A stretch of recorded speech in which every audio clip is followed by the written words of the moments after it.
In the history of how the modern world was built, we are usually taught about the great inventors. We are told stories of steam engines, of light bulbs, and the brave pioneers who conquered the frontiers. We are taught that the wealth of nations was forged in the heat of the Industrial Revolution.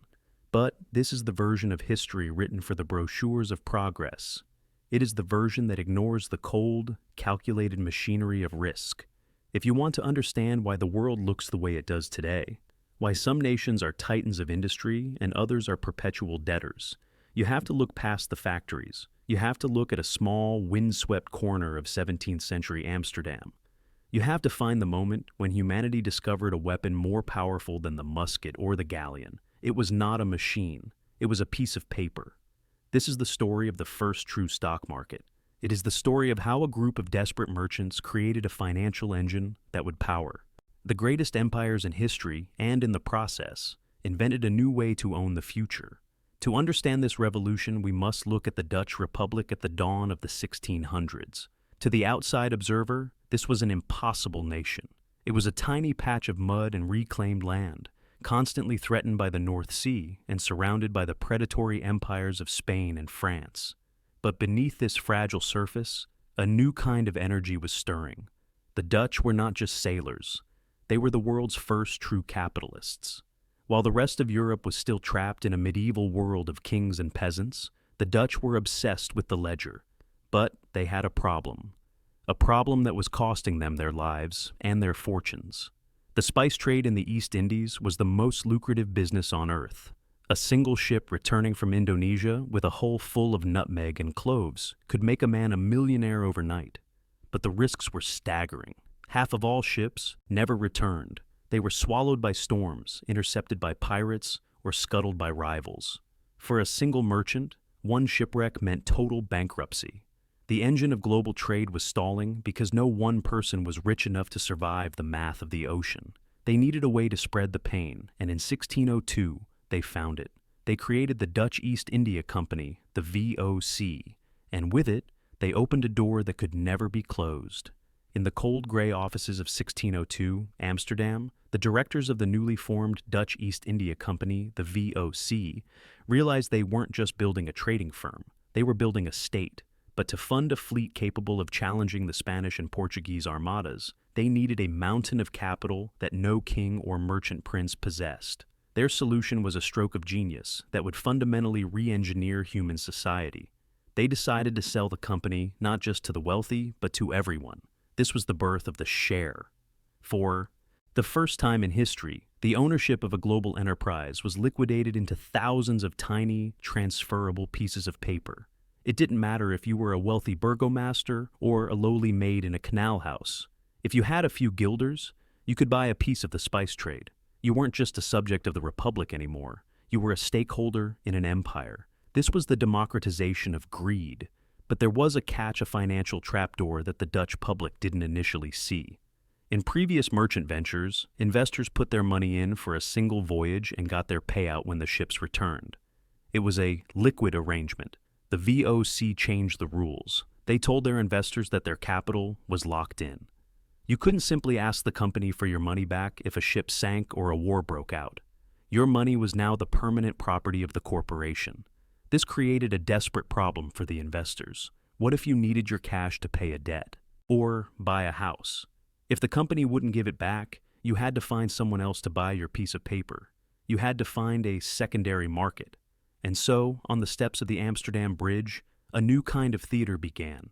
Men gathered not to trade physical bags of pepper or bolts of silk, but to trade the promises of future profits. They were trading expectations. They were trading risk. They had invented the stock exchange. Suddenly, the value of the VOC wasn't determined by how much nutmeg was in its warehouses. It was determined by what the man standing next to you was willing to pay for your share. The world's first ticker tape wasn't made of paper. It was the shouted prices echoing off the stone walls of the beurs. The Dutch had created a machine that could turn the collective hope and fear of a nation into cold, hard capital. They had invented a way to fund a war without a tax collector, and in doing so, they had unleashed a monster that no one knew how to cage. By the early 1700s, the financial virus that started in Amsterdam had crossed the English Channel and infected London. The British, always keen to copy a profitable idea, realized that the stock market wasn't just a way to trade spices, it was a way to manage the crushing weight of national debt. Britain was a nation perpetually at war, and wars are expensive. The government was drowning in high-interest loans, and they needed a way to make that debt disappear. Enter the South Sea Company. On the surface, it looked like a legitimate trading enterprise, granted a monopoly by the Crown to trade with South America. But if you look at the ledgers, you see a much darker reality. The South Sea Company didn't actually trade much of anything. It was a giant financial shell game designed to gobble up the government's debt in exchange for company stock. In 1720, the directors of the company began a campaign of psychological warfare that would become the blueprint for every market bubble for the next 300 years. They whispered of mountains of gold in Peru and endless markets for British wool in Mexico. They created a frenzy of fictitious wealth. Everyone from the king's mistresses to Isaac Newton himself rushed to buy in. The price of a share didn't just rise, it defied gravity, leaping from £128 to over £1,000 in just 6 months. But markets have a memory, and they eventually demand the truth. The reality was that the South Sea trade was a myth. The company was a house of cards, built on the hope that there would always be a greater fool to buy the next share. In August 1720, the first few smart money investors began to quietly exit the room. The whispers of gold turned into screams of panic. In a matter of weeks, the wealth of a generation vanished. The South Sea bubble didn't just ruin individuals, it paralyzed the nation. High-ranking officials were found to have been bribed with fake shares, and the Chancellor of the Exchequer was sent to the Tower of London. It was the world's first systemic financial heart attack. The British public learned a brutal lesson, that the stock market could create a world of gold, but it could also take it all away in a single afternoon. They had discovered the crash, and for the first time, humanity realized that while you can print paper, you cannot print trust. For over a century after the South Sea collapse, the stock market remained a cautious secondary player in the world of power. It was viewed as a gambling den for the elite, a place where fortunes were occasionally made but more often lost. But in the 19th century, a new force arrived that would turn the stock market from a luxury into a necessity. That force was steam. The Industrial Revolution was not just a revolution of coal and iron, it was a revolution of scale. Before the railway, a business was something a family or a small partnership could own. You bought a loom, you hired a dozen workers, and you sold your cloth. But you cannot build a transcontinental railroad with the savings of a single family. You cannot forge a steel empire with a personal loan. The projects of the 19th century were too vast for the old world of banking. They required a level of capital that only the collective shareholder could provide. This is when the center of gravity began to shift. The capital of the world moved from the old oak-paneled rooms of London and Amsterdam across the Atlantic to a narrow, muddy street in Lower Manhattan, Wall Street. Here, the American stock market was born under a buttonwood tree, but it grew into a monster in the heat of the Gilded Age. The men who built this new market, the Vanderbilts, the Rockefellers, the J.P. Morgans, realized a fundamental truth that the Dutch had only glimpsed. They realized that in the industrial age, the company was more important than the product. They didn't just want to sell oil or rail tickets. They wanted to sell the idea of the company itself. They discovered that by manipulating the stock market, they could swallow their competitors without ever firing a shot. They invented the hostile takeover, the short squeeze, and the insider trade. Wall Street became the engine of the American century, but it was an engine that ran on a dangerous new fuel, leverage. By the 1920s, the market was no longer just for the titans of industry. Just like in 1720 London, the public was invited back into the casino. This time, however, they weren't just buying shares with their savings. They were buying them with borrowed money. They were betting on a future that was already mortgaged to the hilt. The stock market had become the heartbeat of the global economy, but that heart was beating too fast, fueled by a speculative fever that was about to break the world in two. Today, the stock market has shed its physical skin. The shouting men on the Amsterdam Bridge and the paper certificates of the Victorian era have been replaced by a digital ghost, a global network of fiber optic cables where billions of dollars move at the speed of light. We are told that this is the pinnacle of human efficiency, a perfect market where information is processed instantly and capital flows to where it is most needed.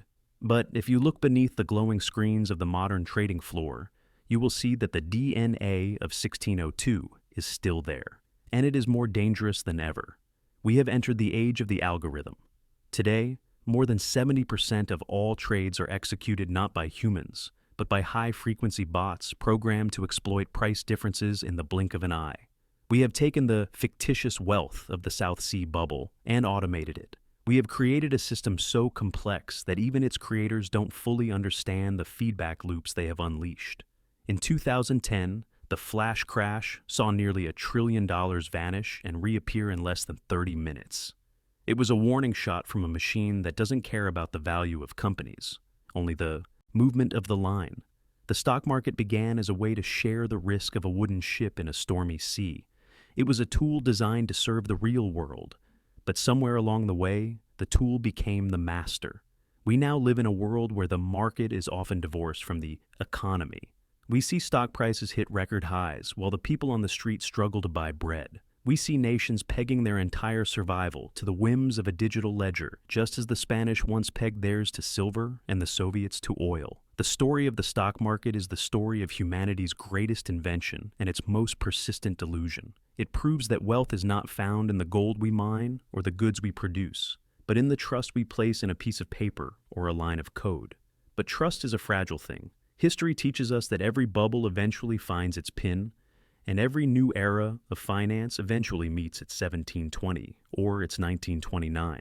The Dutch merchants of Amsterdam created a machine to conquer the world, and they succeeded. But they also left us with a haunting legacy. The knowledge that once you turn the future into a commodity, you are no longer the master of your fate. You are simply a passenger on a ship you no longer control, waiting to see if the math of the ocean will bring you home or swallow you whole. This is the Wealth History Tales channel. Subscribe now to stay ahead of the curve, because when the history books are written, you'll want to be among the few who saw the crash coming. History never repeats exactly, but it always settles its accounts.